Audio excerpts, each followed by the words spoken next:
Aloha, this is Matt Darnell with ComTel.Cloud, ComTel.Cloud, cloud like up in the sky.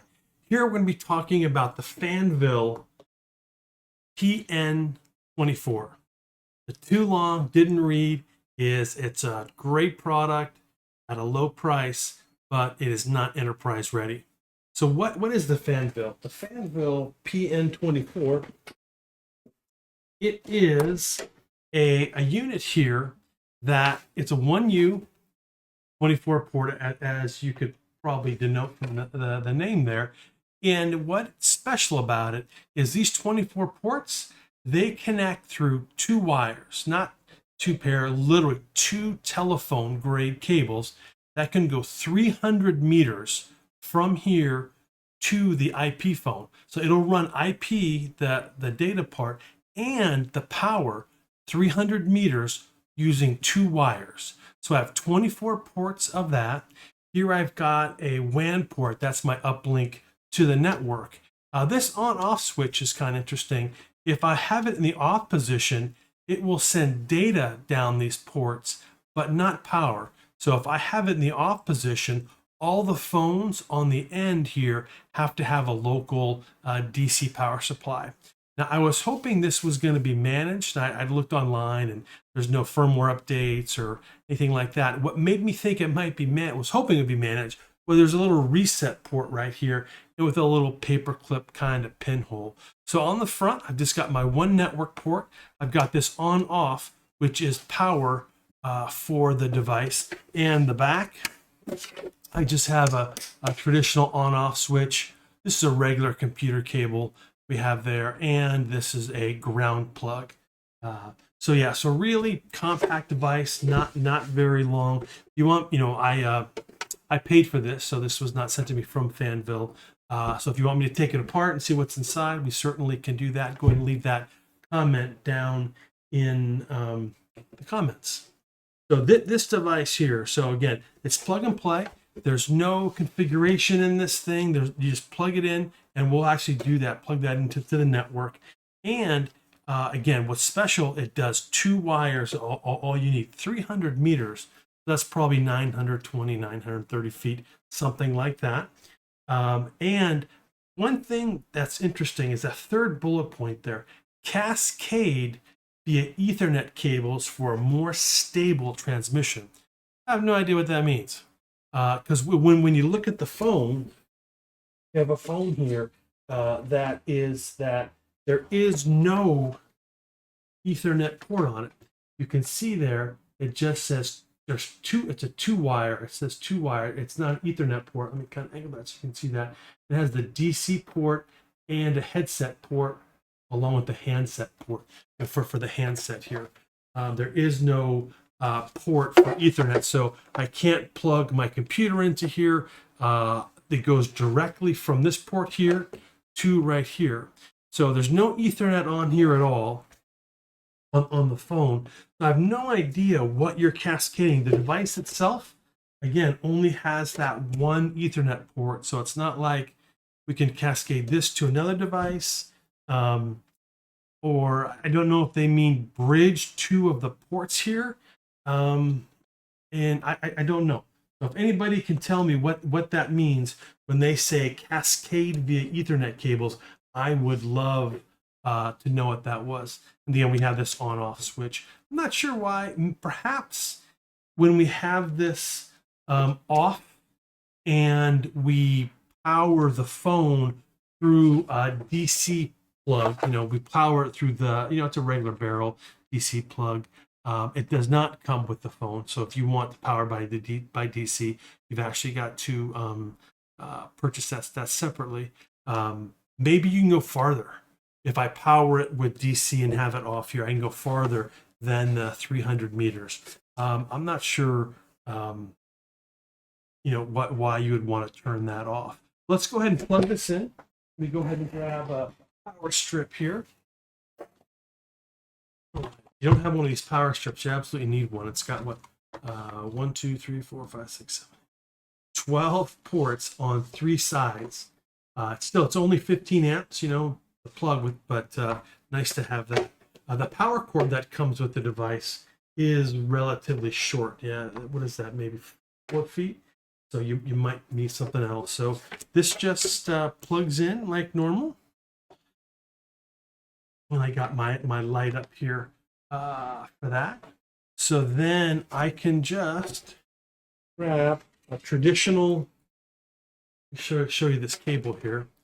It's just a regular, I'm not sure if you can see it, but yes, it's just 2 conductors there that come, and I plug it right into the 2-wire portion right there.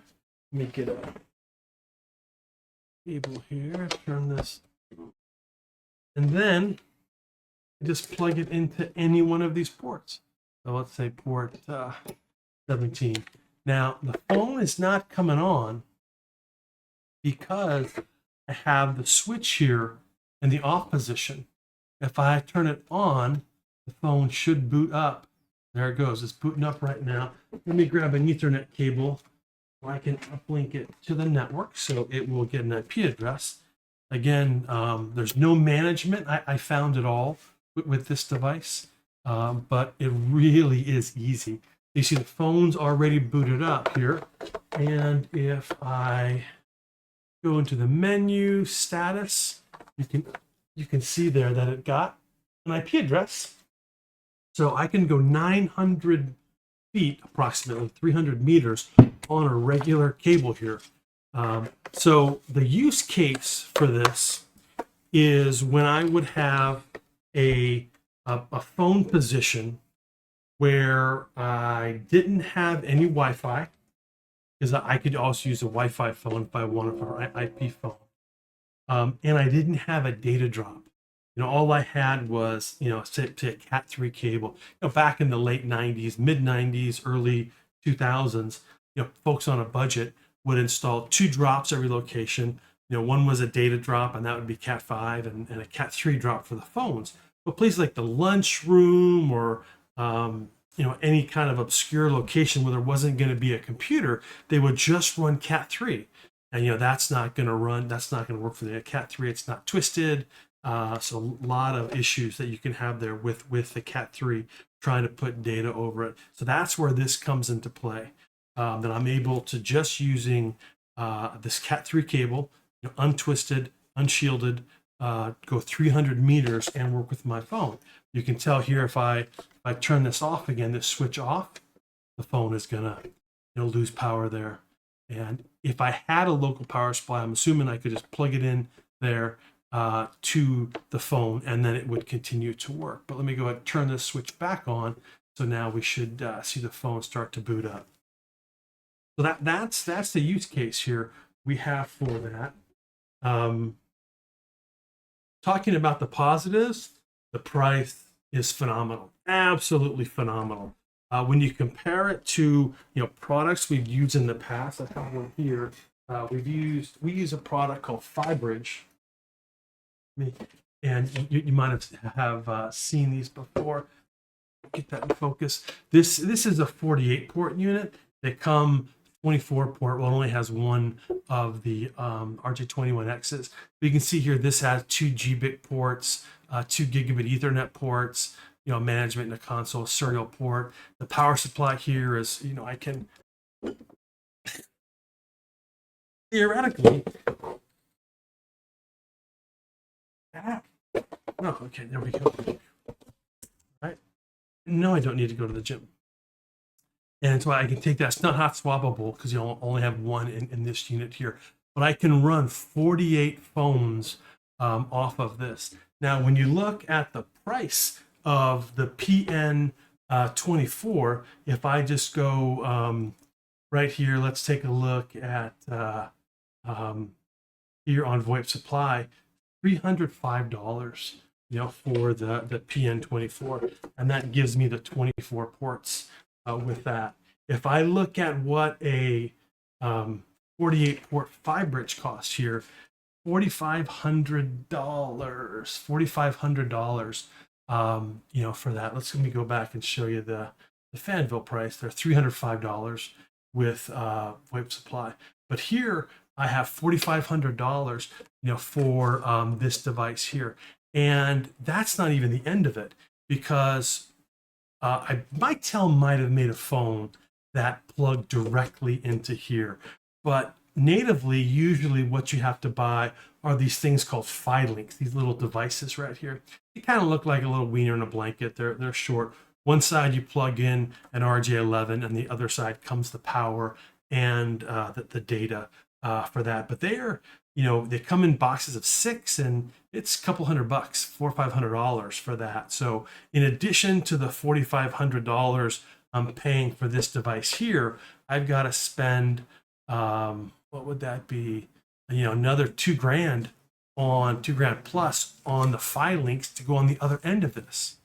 Now, the advantage of the Phi link is that it is just a PoE output. So theoretically, you could plug in a camera, you can even plug in an access point. Now, from here to the Phi link, it's 10 meg, so you're not going to be, doing anything really very fast. But again, this can go a little bit further. I believe 1,000 feet on the Phi bridge here. 1,200 feet, which is a little less than 400 meters. You notice your Phi bridge also made an 8-port unit. And the Fanvil, there is also, in addition to the PN24 here, you can see a PN8 there. So you can see $6,000 for that. And even the 12-port is not much less expensive than that. So you'll pay easily $4,000 for a 24-port Phi bridge with 24 of the Phi links. If I was to go the Phi bridge route. So again, that price is a huge thing there compared to a Phi bridge system. Another huge advantage is we're not running new cable. If I was to have to run data cable, that could be, if I had to run it 300 meters, you can't do that with an Ethernet drop, right? That's 100 meters max. So I'm either doing a fiber conversion or I'm putting switches in between, and problem. So if I've got a really long run, I want to have an IP phone at the end of it, and I don't have a data drop there already, this is really going to be nice and simple to set up. There is no setup. Literally, I just plug this into the network.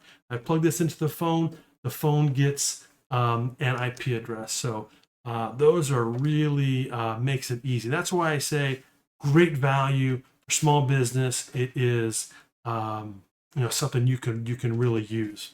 Now, when I the negatives is it has no management, so I can't tell what MAC address is on this port or what the IP address is of the device that's on that port. I'm not able to see that from here. All I know is that I've got a link light here. I can show you that link light on the Ethernet port there. I can't tell anything else. And that's one of the biggest problems I have with the fibers, the 8-port, and is that you can't tell which ports are in use, because we've installed some of those smaller fibers, 4 years ago, 3-4 years ago, and you come back and people have moved stuff around, and you don't know if all 8 ports are in use or none are in use. So you got to light up a new phone. You have to install another unit, because what was happening, we had techs go out in the field and a phone wasn't working. They would get it working, but we get a call back an hour later that another phone's now not working because the documentation says the phone in port 7 is not working. So they took it out of there, put it in there, but it was in use because another tech on a previous call did it and didn't update the record. So you really need to keep your records straight on this because this could be a mess. And 24 ports, I'm not a super big fan of having all the RJ11s there on the front. That can get really sloppy when I'm doing that, because chances are I'm not going to be running direct, silver satin kind of cable to the device. It's going to be cross-connected. So now I'm having to take, a 50 wire amp, 25 pair, put, crimp RJ11s on all of them, punch it down onto the backboard, then cross-connect it to the the Cat3 cables. I would much rather see an RJ21X or the 24-port model, and that's kind of an example of where I don't think it's enterprise ready. this would really be sloppy cabling, and trying to get them in and out when when I've got all these cables and I want to replace this one or that one, and trying to get it out and work with it. But small office, I think it's a great solution. And the last thing there is there's only one phone as of now that you're able to use with that. It's this this phone right here. So it goes directly in there. It is a X303-2. Now they have other phones in the family that are similar, that are IP phones, and when you put them side by side, it's hard to tell the difference if you were to look at them. I mean, there's a little bit difference in where the exact buttons are and that, but looking at them, if you didn't know what you were looking at, you wouldn't know, which one is IP and which one is a 2-wire solution. You can tell this one's IP because it has, the pass through. So this is a gigabit switch, so this one would connect to the network. Then I have the one there to pass through to my computer. So yeah, not having the kind of control like on the FiBridge unit, you're able to do VLANs at the end of there, and you can even uplink it to a switch and other things. You're limited by the 10 meg, but you have those options. So I mean, a basic, I don't know how much more it would cost for a basic user interface. I think the chips to make that work would probably be less than having to put a light. It seems to me that all the engineering and the troubleshooting them down the road, I would love to have a little basic interface would just say each port, if it's active, what the MAC address is and what the IP address is for the device at the other end of each port. I mean, we don't need VLANs, no configuration. A bonus would be instead of right now, when I do that switch, every single phone is going to go off here. It would be nice to have a reboot option for the port. That would just be cherry on top of the whipped cream. If I could just say reboot this port, go ahead and cycle that, turn off the power to that, and turn it back on. But I'm not sure how this is all hooked up. So again, if you want me to take it apart, we can see where that is. I'm happy to do that. Just go and leave that comment down there in the comments. So again, great little unit, simple. That's the great news. The bad news is simple. If you need the more configuration, SNM, I'm not talking SNMP kind of stuff where you can pull it, and just a basic interface. Where again, in use MAC address, IP address.